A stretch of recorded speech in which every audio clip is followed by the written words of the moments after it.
에듀윌 유료 회원만의 남다른 서비스.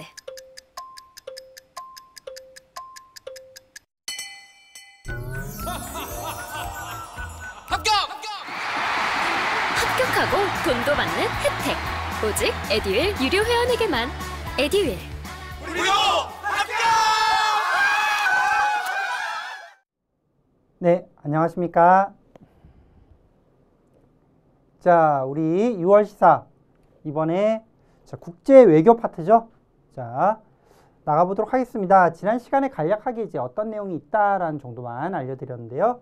자, 구체적인 내용들 이번 시간에 살펴보도록 하겠습니다. 먼저 첫 번째 소재입니다. 자, 스웨덴, 핀란드 두 나라가 나토에 동시 가입했다라는 거예요. 자, 5월 17일 날 그동안 이제 스웨덴과 핀란드는요, 중립국의 어떤 입장을 취해왔습니다. 어떤 전쟁이 있을 때 우리는 중립이다. 그랬는데 이제 바로 옆에 있는 러시아의 위협이 직접적으로 이제 느껴지는 거죠. 그러니까 자, 미국과 유럽을 중심으로 한 북대서양 조약기구 나토에 동시 가입 신청을 했습니다. 러시아의 우크라이나 침공으로 유럽 안보 지형이 많이 변화가 일어나고 있죠.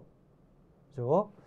이 보면은요, 시작은 러시아가 어떻게 이제 침공의 명분을 삼았습니까? 자, 우크라이나가 이 북대서양 조약기구 나토에 가입한다. 우리는 이걸 막기 위해서 러시아가 침공을 했죠. 근데 막상 이제 전쟁이 일어나고 보니까 다른 이제 주변국들도 야, 우리 나토에 가입하지 않으면은 우리도 위험할 수 있겠다라는 느끼는 거죠.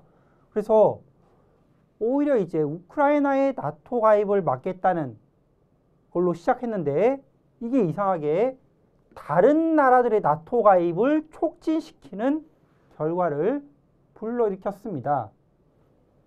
그죠? 자, 이렇게 스웨덴과 핀란드가 나토에 이제 가입하겠다고 해도 바로 가입이 되는 건 아니에요. 이미 이제 나토에 가입되어 있는 회원국들이 이제 승인을 해줘야 됩니다. 30여 개의 회원국들의 승인 후에 가입이 완료되는 거라서 시간은 뭐 1, 2년 걸릴 수가 있겠죠. 자, 나토는 뭔데? 나토 북대서양 조약기구. 이번 이제 러시아 우크라이나 침공 사태 때 가장 많이 들었던 용어지 않을까 싶은데요. 49년 2차 전쟁, 2차 세계대전 후에 창설된 미국과 유럽 중심의 군사기구입니다. 군사기구. 회원국이 비회원국의 공격에 대응하여 상호 방어하는 집단 체제예요. 예컨대 회원국이 이렇게 30개 있다고 그랬죠. 있는데 비회원국이 회원국 중에 하나만을 공격하더라도 모든 회원국에 대한 공격으로 간주해서 모든 회원국이 반격을 할 수 있는 체제예요. 이게 바로 상호 방위하는 연대 체제입니다. 그렇기 때문에 이 나토에 가입한다는 게 상당히 의미가 있는 거죠. 그죠? 다음. 자, 이번에 이제 여러 그 대통령이나 이런 임명이 많았는데, 뭐 프랑스의 이제 뭐 총리도 마르케 총리도 프랑스의 이제 총리도 다시 한번 재임이 됐고 했는데, 그 말고 우리나라 근처에 지금 중요한 그 이제 임명 관련된 내용들을 살펴보겠습니다. 먼저 홍콩의 행정장관에 친중파 존 리가 당선이 되었다. 자, 대표적인 친중파로 알려진 존 리 전 홍콩 정무부 총리가 이번에 새로운 홍콩의 행정장관에 당선이 됐습니다. 7월 1일부터 아직은 아니고요. 7월 1일부터 5년 임기로 행정장관직에 이제 수행할 예정이고요.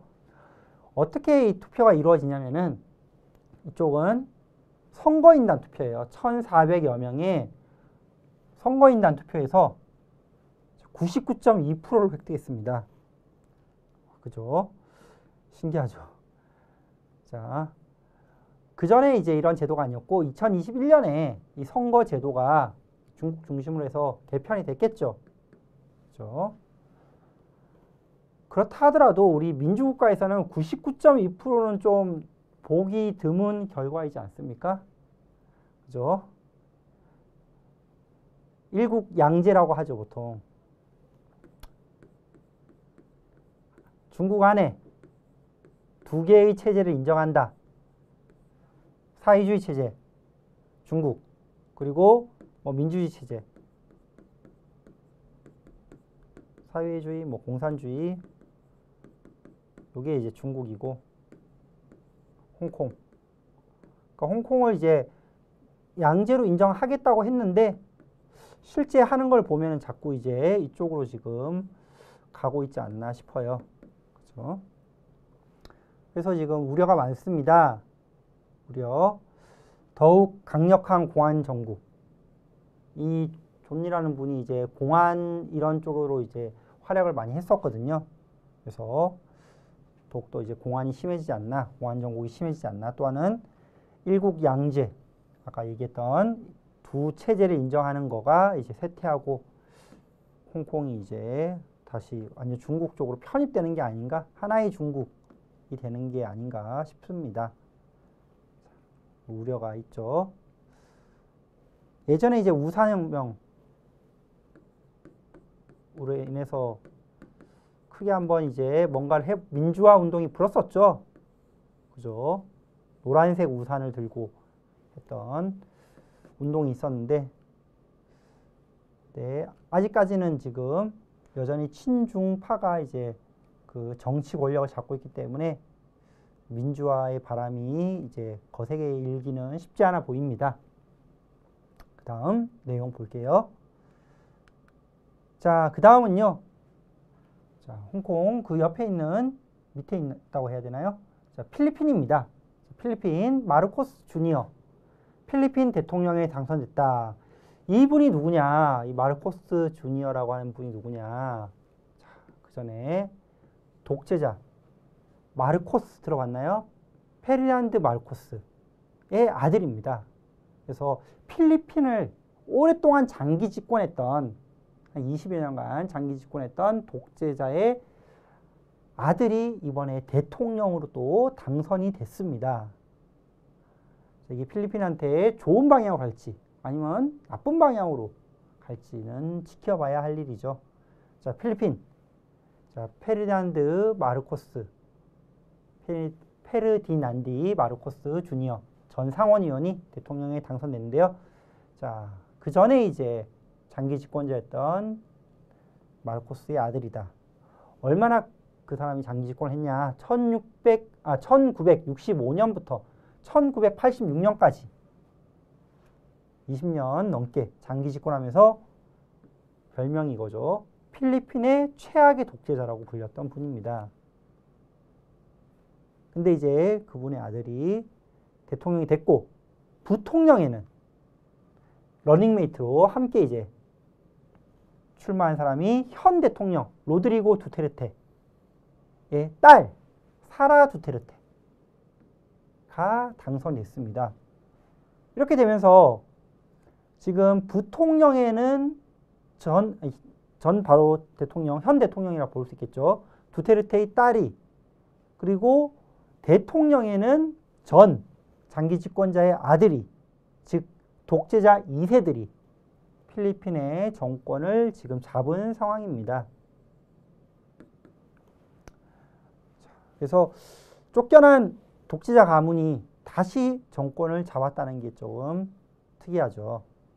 결국 이 장기 집권 후에 국민들에 의해서 민주화 바람이 불면서 쫓겨났거든요.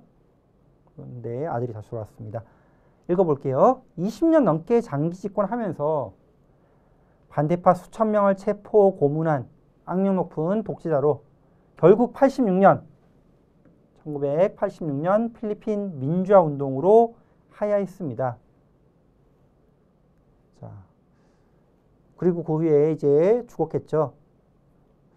또 재밌는 것은 이 페르디난드 디 마르코스도 유명한데 그 부인, 당시에 이제 영부인이었죠. 영부인 이멜다 여사도 유명합니다. 사치의 여왕으로 유명하죠.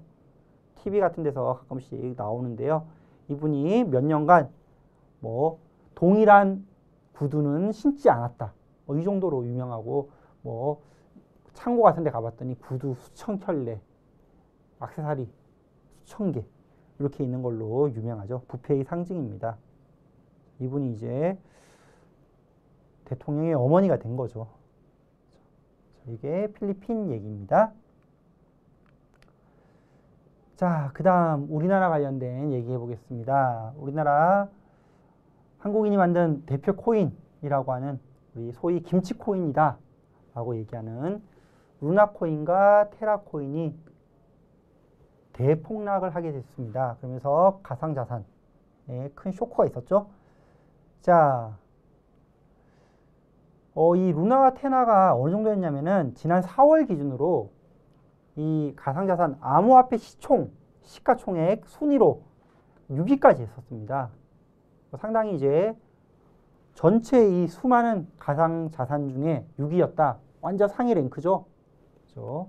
뭐 물론 이제 뭐 비트코인, 이더리움, 리플 그런 게 이제 뭐 1, 2, 3등 정도 할 거고, 그죠?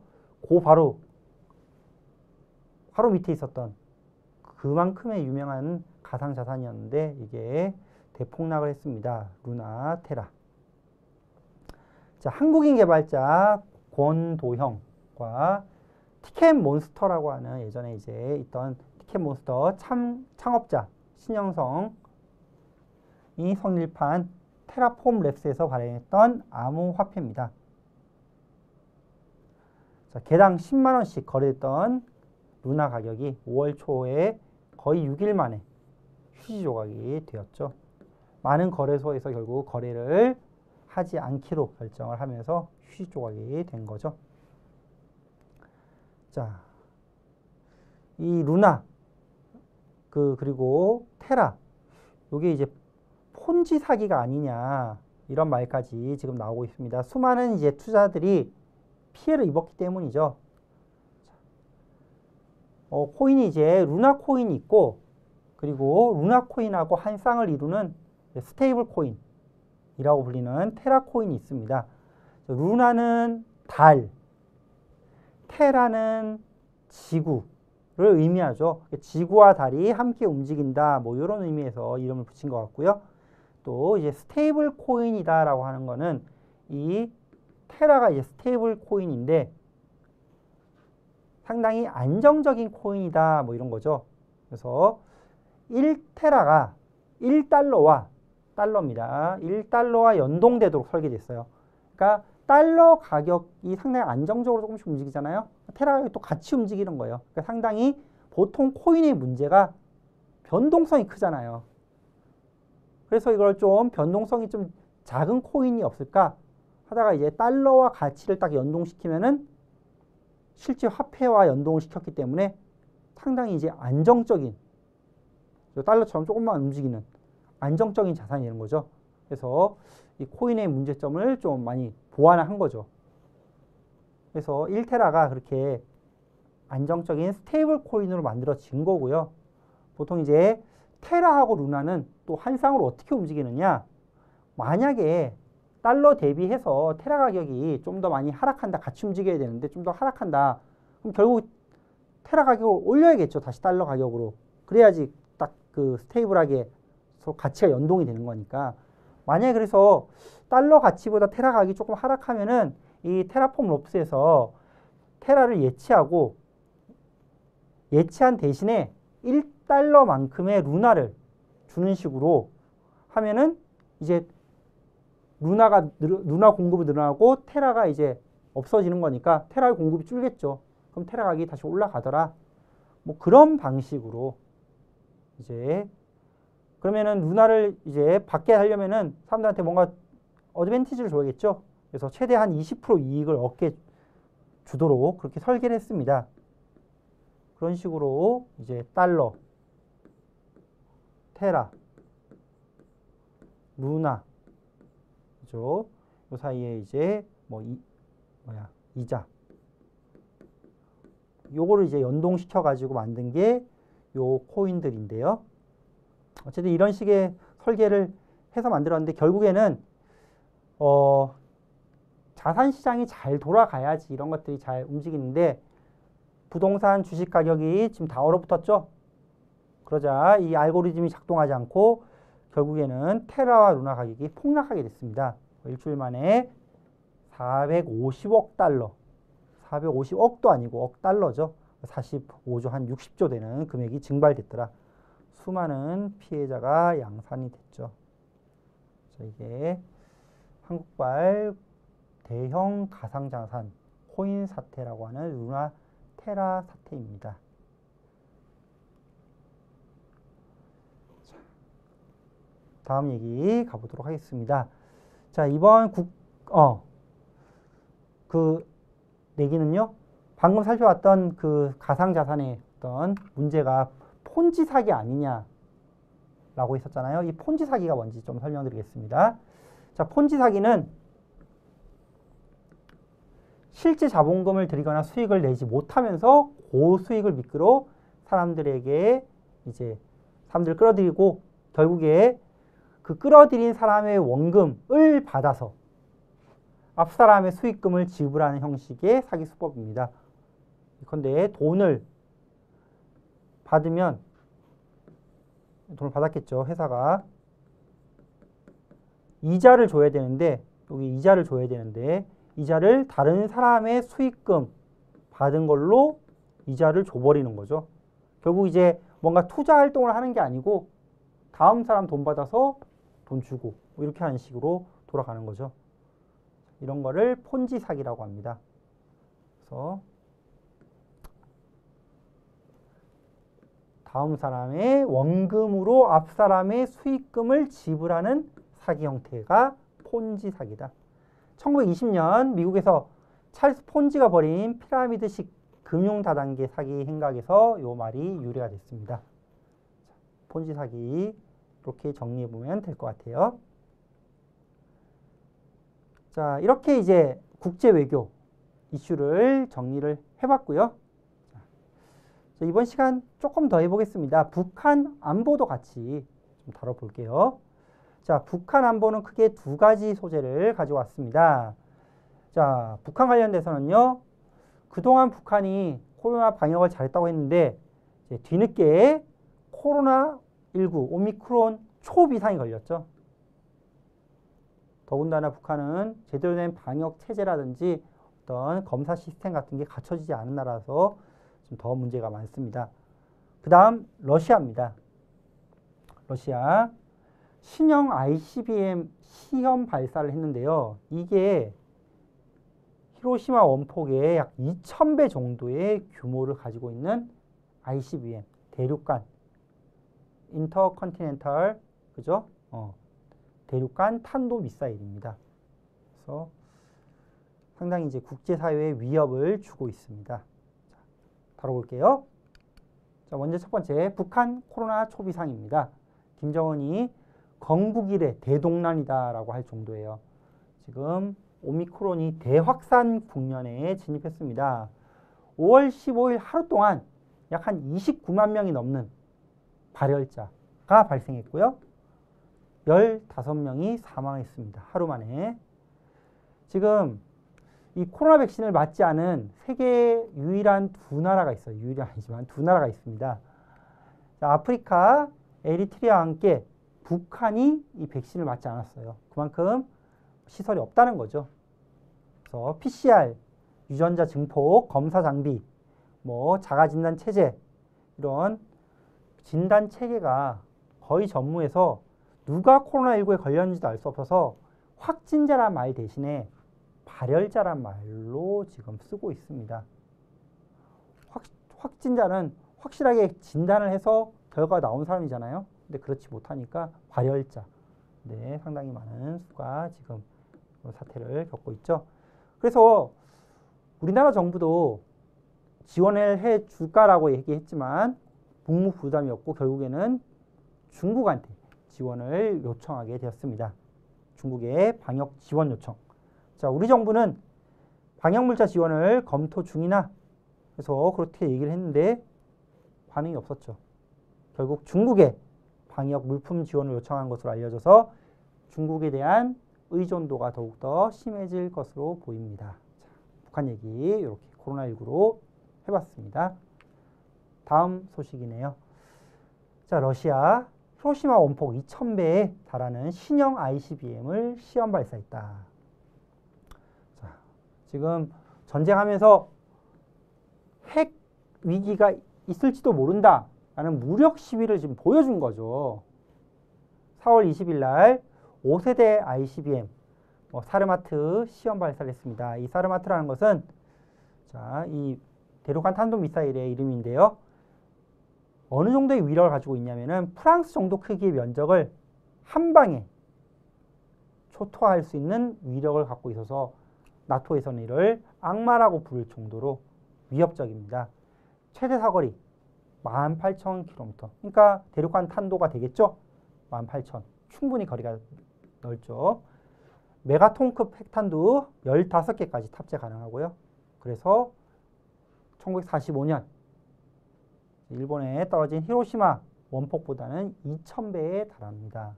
이거를 시험 발사하면서 이제 잘못하면은 이 러시아 외교장관이 이런 말 한 거 잘못하면은 핵전쟁 위협이 있을 수 있다. 엄포를 놓은 거죠. 그래서 우크라이나 침공이 이제 소득 없이 길어지고 또 대부분 국가가 러시아에 등을 돌리고 있습니다. 그러니까 이런 협박성 발언을 지속하고 있는 상황이에요. 이렇게 해서 2개까지 다뤄보면서 북한 안보 정리하겠습니다. 다음 시간에는요, 이제 문화 미디어부터 해보도록 하겠습니다. 자, 다음 시간에 뵙겠습니다. 감사합니다.